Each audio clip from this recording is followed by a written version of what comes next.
আজ কাজ থেকে ফিরতে অনেকটা দেরি হয়েছিল, কারণ আজকে আমার 12 ঘন্টা ডিউটি ছিল। তাই সামনের ভাজিয়ার দোকান থেকে একটু ভাজিয়া কিনে নিচ্ছিলাম বাড়িতে গিয়ে কিছু খাবার জন্য। বাড়িতে ফিরে এসে দেখছি সন্ধে হয়ে গেছে পুরো, কিন্তু আমাকে আবার রান্না করতে হবে। তাই তাড়াতাড়ি করে এসে আমি আগে ভাতটা বসিয়ে দিয়েছি।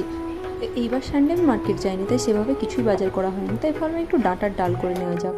জানো তো, এই ডাঁটার ডালটা আমি বিয়ের পরে শিখেছি, আর এটা খেতে খুবই ভালো লাগে আমার।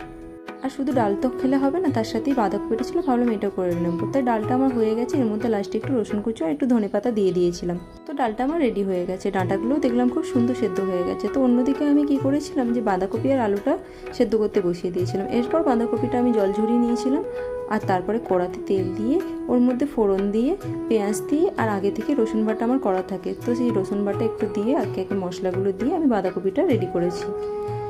বাঁধাকপিটা তারপর হয়ে গেছে। আর যেহেতু আমার সকালবেলা স্নান করে গিয়েছিলাম, তাই অনেকটা রাত হয়ে গেছে। এবার আমি স্নান করতে যাব, প্রায় 9টা বেজে গেছে। তো বাই।